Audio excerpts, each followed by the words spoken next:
Welcome to Beyond Vows Veils, your luxury wedding experience. Our podcast, I feel, is a treasure trove of inspiration and insight for newly engaged couples. Join us as we have captivating stories, expert insight, and real wedding experiences that you can listen and learn from. Hey everyone, welcome back to Beyond Vows and Veils. Thank you again for joining me each week to listen, learn, and discover more ways to make more informed decisions on your wedding planning journey. So if you're a bride right now that's in the midst of either hiring a Mendhi artist, maybe you even already have one hired, or you're just in general trying to figure out what you don't know about bridal Mendhi that you should know to make sure that it shows up as its most dark, sort of brilliant self on the day of the wedding, then I really feel like this podcast episode is going to be supportive for you. So today we have the pleasure of chatting with Salma Jamil, who's a renowned bridal henna artist who has made a significant impact in the world of Mendhi. Salma's journey began about 15 years ago when she started experimenting with henna designs more as a hobby, but her passion quickly grew into a very successful business starting in 2014. Salma's unique approach to customizing bridal henna designs set her apart, capturing the hearts of brides and significantly boosting her credibility in the industry. As demand for her exquisite work grew, Salma expanded her team to include 9 talented artists who share her dedication to the craft.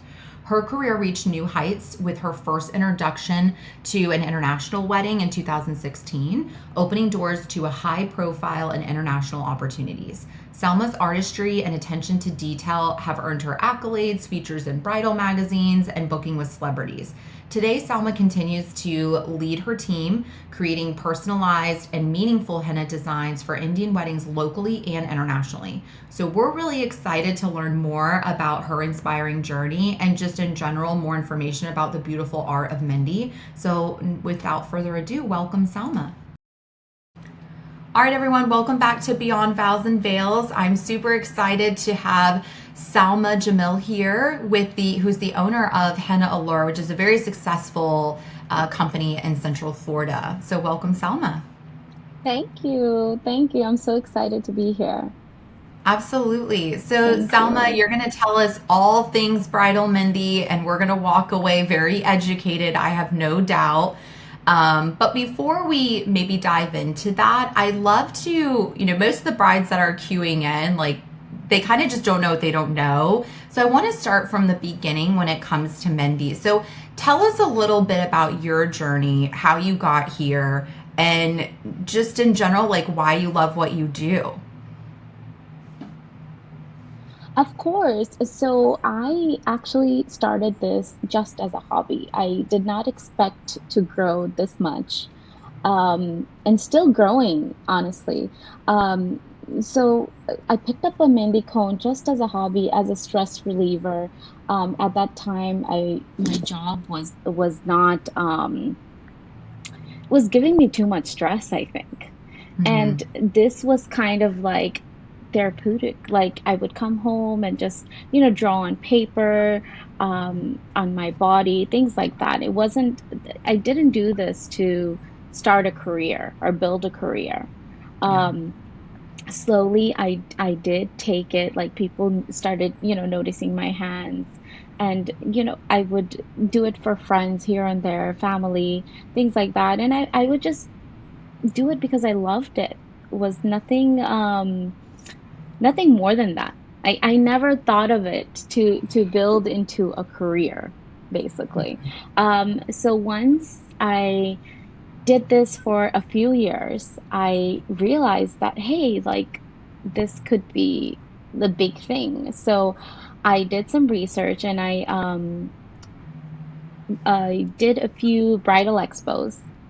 Okay, and boom, it was from there. And I think I met you in one of the bridal expos You probably did. early Yeah. on, The good old very bridal early on. expo. Yes. Yes, so I did that. And social media, honestly, social media took a different turn for me. I um I had a few uh top makeup artists like Patrick Starr or Kaylani. I've done a few of their henna sessions, Mehndi sessions, and they tagged me, and it blew up. Hmm. So And it always since is all then, I was like, hey, yes, this is perfect. Let me try to do this. So I gave myself a few years to see if I can turn this into a career. And if not, then I would have gone back to what I was doing. I love that. Isn't that great how things pan out? I feel like when you're passionate about something, usually that's when it translates into a career. And obviously, Selma, we love working with your team. I think we work with you probably the most out of any other like Mendhi company in Central Yes. Florida for our brides here locally. And every time Yes. you do such a fantastic job. Thank you. Thank you. We love working with you guys.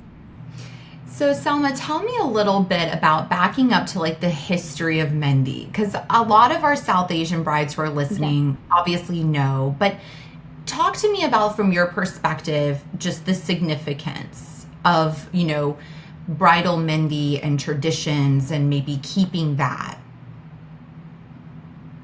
Of course. So bridal mehndi is another way of beautifying the bride, right?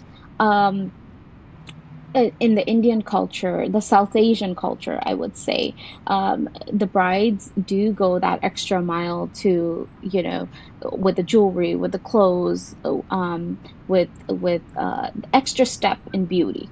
Okay, Hmm. so then this is another way of beautifying the bride. Another research that I've done, it also says that it's calming for the bride.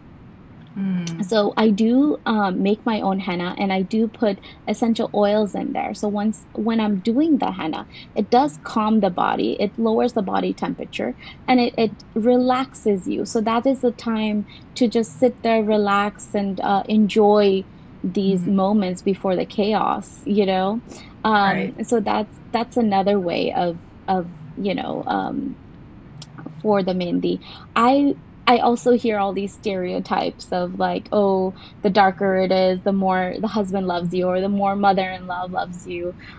Yes, those are playful stereotypes, but if you think about it scientifically, it's actually the quality of the paste. The quality of the oils and the powder and how the henna artist makes the henna itself. Yes, we joke around and say that it's, your mother-in-law loves you or your husband loves you the most, depending on the color. Yeah, 100%. I get a lot of questions, Selma, on like, always brides are like, well, what if they don't use organic product? Or, is there a difference? Like, share with me a little bit about that. Because I have had brides like, gosh, this was years Of ago, who I guess course. had a reaction to a different artist that she had worked with. And maybe it wasn't an organic material. So, can you walk me through like maybe the differences in Of like the actual course, of henna course. that's applied? Yes, so there is a big difference. There's a big difference, and I urge brides to never use pre-made cones. Always find out what the artist puts inside the henna, especially the oil. The oil will react to different oils will react to brides differently, and a lot of brides are allergic to eucalyptus oil. So then I tend to put in lavender oil, something a little bit lighter, or tea tree oil, things like that. But the powder itself is from a leaf. Like it's a henna plant. It's from a leaf. You grind it up and to a powder, and then you mix essential oils. I mix lemon juice and sugar and water with my paste, and that's the only thing. So always ask your artist, like, hey, can I get what you put in there, just to make sure that I'm not allergic to it, or do a test strip, take Mhm. a little, have the artist send you a cone, or go there and just do a little sample and see how it reacts to your skin. I had brides that came in with scars where they've gotten it from other artists, and it basically does a scar of the design. Oh gosh, no way, really? Oh, that's pretty intense. So, Yeah, it's so um, scary. it is scary. So you make your Yes, own cones, regardless, always. I do, regardless. And I make fresh batches every week. for my brides, and I do get fresh crops every 3 to 4 months. So it's Hmm. not just fresh paste, I get the fresh powder every 3 to 4 months as well. And that guarantees you the best color. Okay. Now, back to just like them trying it out and things like that. Do you recommend brides get trials? I've had a lot of brides ask me, like, do they offer Mendhi trials? And what is your response to that? Is that necessary? Is that if someone's trying to get an intricate design for the wedding day, is it smart to do that? Like, what would be your take on that?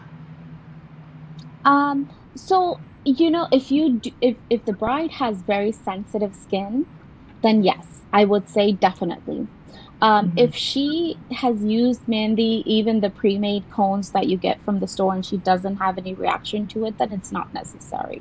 Um, I would suggest it, like, if they're very concerned about like getting a reaction, to Hmm. get like a test done, or to have the artist like send over a cone. Okay. Okay. So once the bride sort of decides the company or the Mendhi artist that she's going to work with, they've sort of worked out the details of, organic or what the cones, or if she is doing that or if that's a good fit. What are sort of the next steps that you like Hmm. to ask, Selma? I know whenever we reach out to you, one of the first things you always ask is, I'd like to see some inspiration concepts from the Inspo. bride. Hmm. So, how does that support you in figuring out how long it's going to take? I mean, is it just the intricacy of the design, or how does that support you?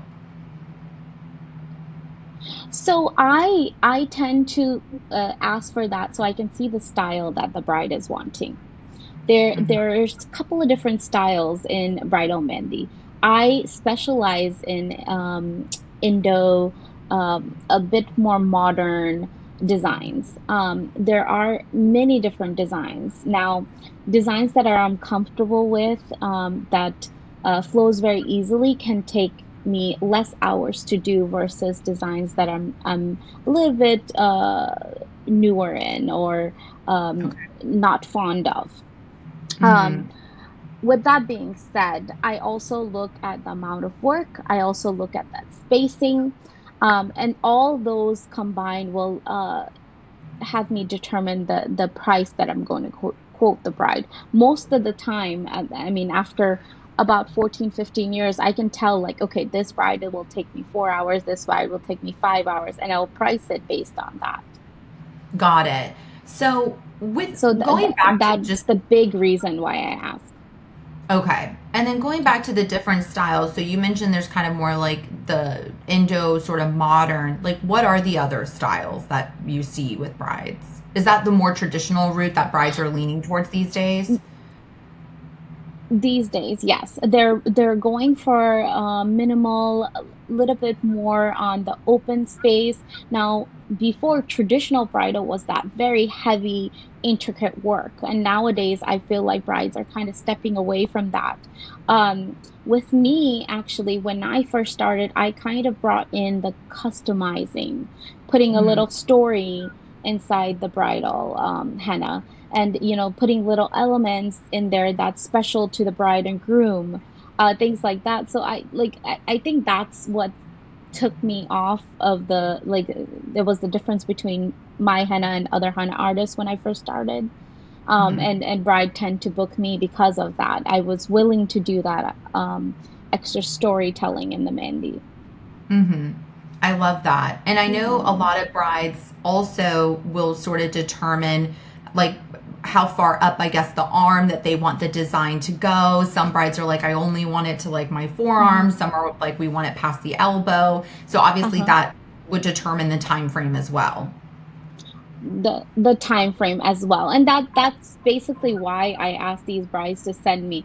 Now, another reason is my full arm will not be her full arm, so both of us should be on Mhm. that same page. That's another reason why I ask for inspo pictures. Now, I do not, as an artist, I do not copy other people's designs. I try to take inspo. So I always ask the brides to send me 4 to 5 different designs and point out things that they love in that design, and I will incorporate it in her bridal henna. Okay. And obviously when I guess one of the questions that I would have for you is, a lot of times brides are talking to us about when they're going to hire their Mendhi artist, and Mm-hmm. essentially those inspiration pictures, just to share really for couples, backing up for a minute.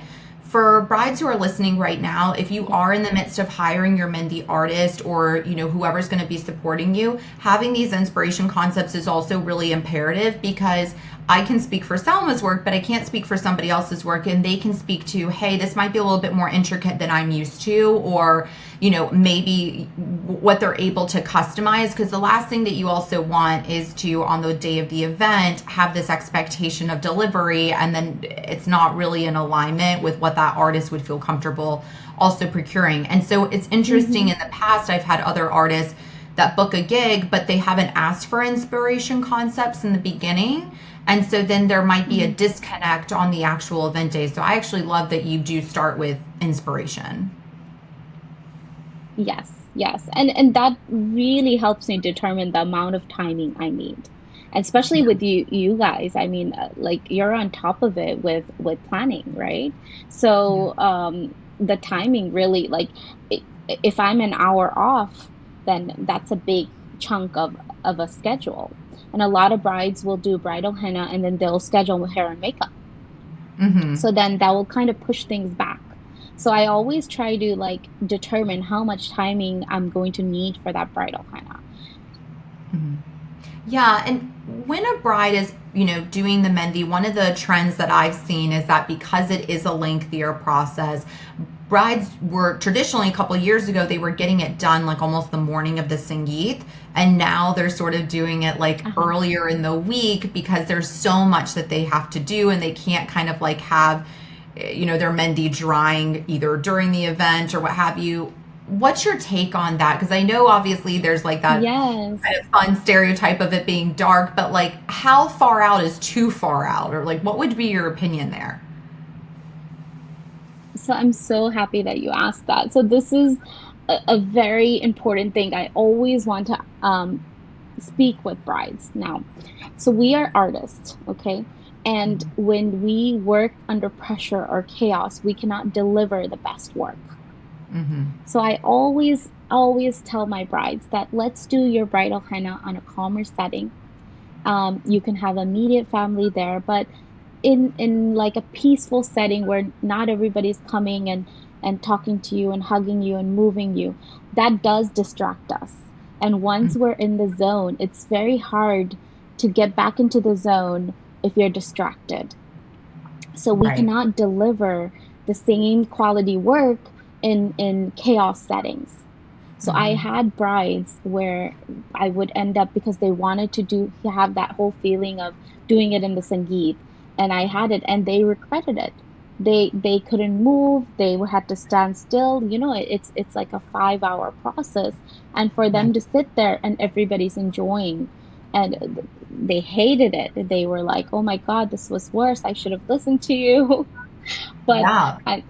I reach out to my brides and I always tell them that please do it in a calmer setting, do it with your immediate family, and a day or two before the Sangeet, it's okay. The henna does take 48 hours for the color to develop, so you can have um, up to 3 days, maybe 4 days before the wedding to do the henna, Mm-hmm. to do the mehndi, and it still be perfectly fine. The only thing we say to avoid heavy washing and pool water and salt water. An option is to save a little spot, like a part of your hand or a part of your feet for the sangeet if the bride wants to do something at the sangeet and feel that whole traditional vibe.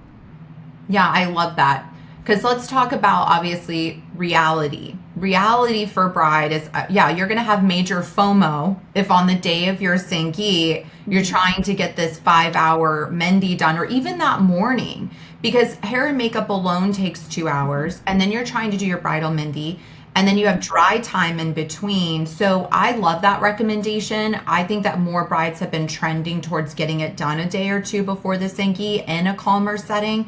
Because, like you said in the Mhm. beginning, like the whole going back to the roots of Mendhi, it is obviously a more like an enhanced beautification process, but it's supposed to be a calm experience.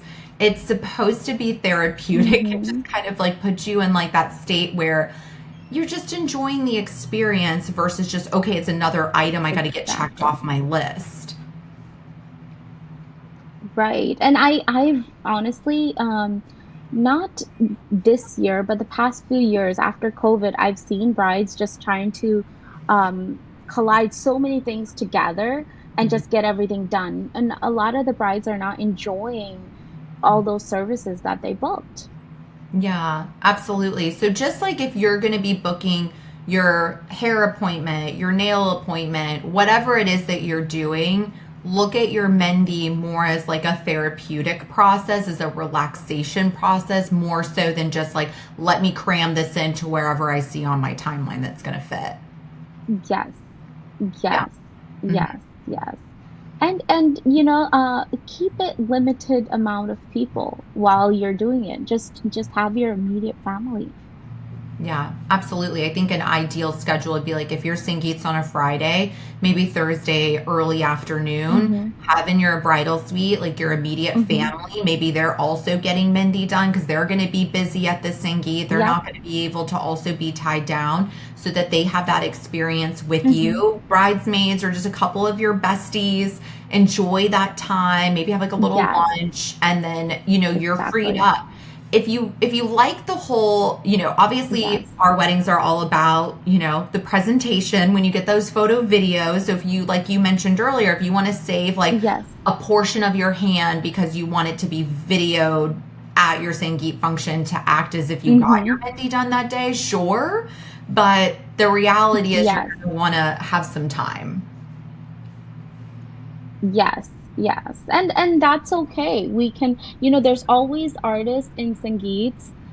So we can like we can offer that and have like a little portion of it there, and you don't have to sit there. You Yeah. can just have that portion dry up, you can mingle, you can do everything. You don't have to sit there and wait, and you still have that, that little portion that you had it in your video. Yeah, absolutely. And, speaking of Sangeets, I know that pretty much like I would say still 90% of the couples that we work with are going to want to have Mehndi artists at their Sangeet. It's a fun thing to still Yes. have for your guest, especially if you're doing a fusion wedding too. It's just like a really great cultural element to make sure that you're kind of Oh, adding yes. to. What do you say, Selma, is sort of like the ratio of artists that you would recommend per guest count? Because we all know that Mehndi is like a big attraction for these events. Like, how do we avoid lines? Like, what is the Yes. best ratio to use, would you say? So I would say if you have 100 guests, Hmm. I will start off small. Most Sangeets are a lot more. But if you have 100 guests, I would do 3 artists for 2 hours at least. That's 6 hours of work. Okay. Okay. Not every guest will get henna done, Hmm. but there might be guests will get two sides done. There might be guests that will get one strip done. These are like 3 to 4 minute strips.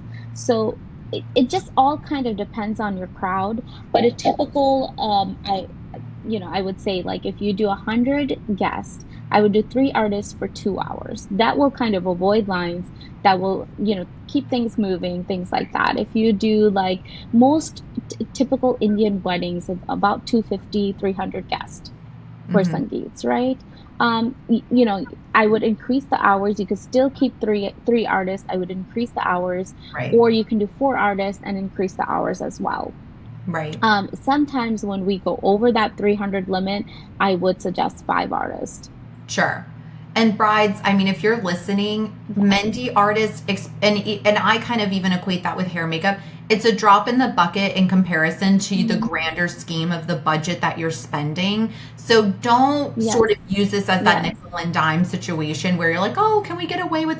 Yes, you could maybe Yes. get away with less, but the experience of your guest having Mehndi at your event, there's nothing worse than waiting in line. You're at a luxury event, you're enjoying yourself, and you don't want to wait. You want to be able to, maybe you sit down with your Of girlfriend who's getting course. it done and you switch off with each other, but you're not going to want to stand in line for 20 minutes waiting to get your Mehndi done.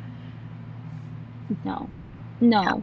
And also I feel like brides kind of hire like, experienced artists, but then they go off and hire someone separately for guests and that may not be as experienced as my team or another team that's been doing this for a long time.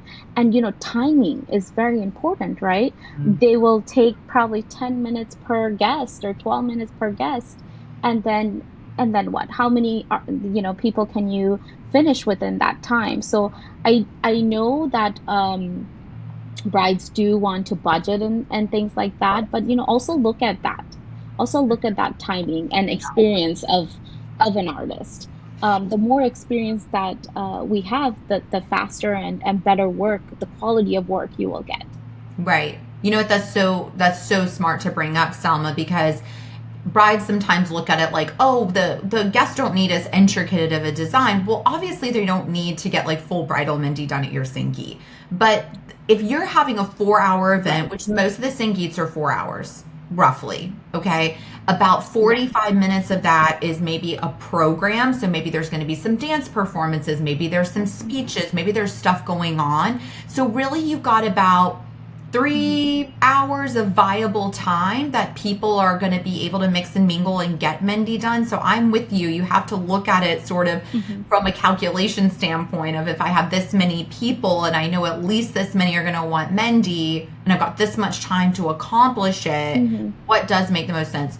You know, Salman, your opinion, when you're kind of scoping out providing Mendhi for guests, do you do like both hands? Do you one hand? Do you do back of the hand, front of the hand? Like, what is the best method for that?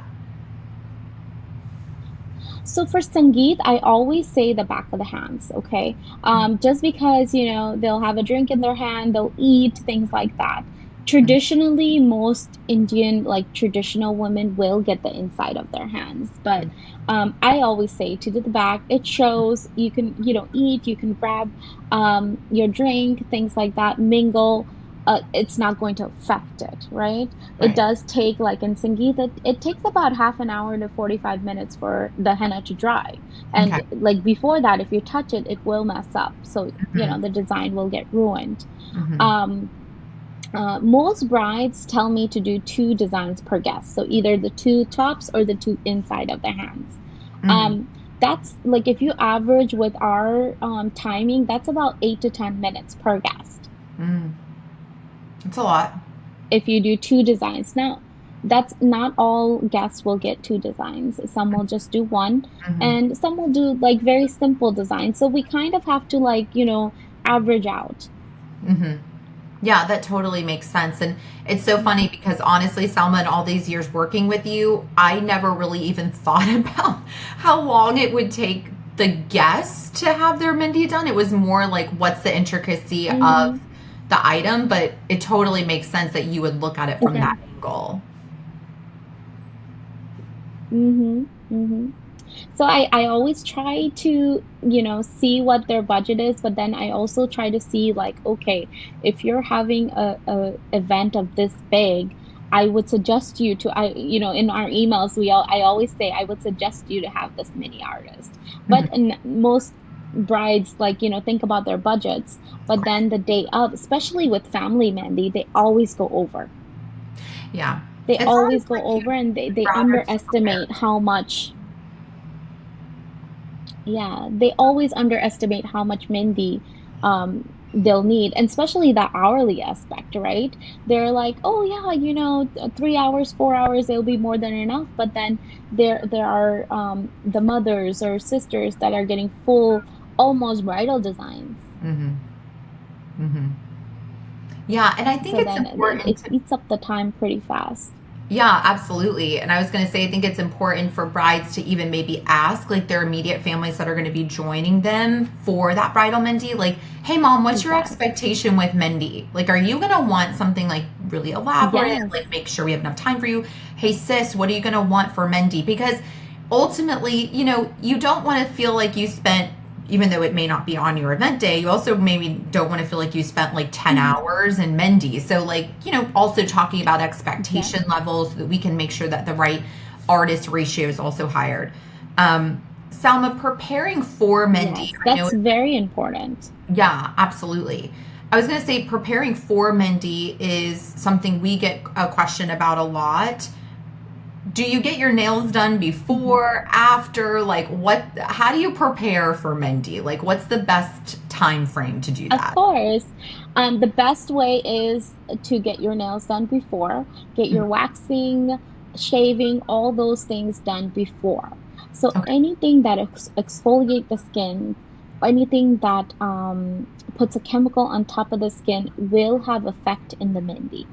Mm. So nails, waxing, shaving, any type of treatment, tanning, things like that has to be done before the Mehndi. Okay. Okay, that makes sense because I definitely did not. I thought that you got your nails done after you got your Mehndi applied because I didn't know if it would like get on the nail. No, no. So I'm very careful. My artists are very careful on like not going so close to the nail so it doesn't get ruined. Mhm. So like we don't. It does. And then, there are little things that little tricks that you can do to avoid that as well. Putting some Vaseline on top of the nails will, prevent it to slide to the nails and the nail beds and things like that. Okay, no, that's really helpful. I appreciate that tip. So outside of that, Mhm. Selma, I know that we covered quite a bit in terms of the world of bridal Mehndi. I'm trying to think of all the obvious questions that brides would ask you. Is there anything in particular that you feel like would be supportive for brides to walk away from this episode knowing about Mehndi? So I would suggest brides to have a consultation to make sure you sit down and you talk to your artist before she arrives or he arrives. Um, and kind of like lay out like what you expect from your bridal maybe. There's times where I go in there and like they're laid me out all these little things that they wanted. I had no clue of like like they just sent me a few inspo and that's it, but then they laid out all these little pieces that they want, and it kind of throws you off a little bit. Us as artists, we have to kind of have a mindset of like, okay, this is what we're going into and things like that, and then expect that from us, right? Mm-hmm. Another thing is I would suggest to wear comfortable clothes while you're getting your bridal mehndi done. I had brides come in with like full lehengas on and they're so uncomfortable. Mm-hmm. They hate the whole experience, and I feel bad because they're complaining, they're grumpy, they're things like that. So wear something comfortable, relaxing, and you can, once the mehndi is dry, you can always change Mm-hmm. and wear your fancy outfit then. Mm-hmm. Another thing is seating. Okay. Seating is so important. I know brides want to take pictures with a backdrop and have this beautiful, setting, but you will have back pain and it will, like, the first hour or two will be beautiful, but then you will hate it and you will regret doing this. So Mm-hmm. I always say have a chair, comfortable chair with back support, with a table, and we do the bridal mehndi and then you can step to your backdrop and take pictures. So those are a few important things that they need to be aware of to have a smooth and a relaxing process. I always want to give my brides a relaxing event and enjoy their bridal mehndi and then go on to that next step. Yeah, I love that, Selma. That's actually incredibly helpful. And, even backing up to what you said about, making sure that you communicate with your artist in advance, all the details, the expectation Hmm. levels, even also like what's mom gonna want, what's sister gonna want, what's all this, Right. because we go into that type of detail with hair and makeup.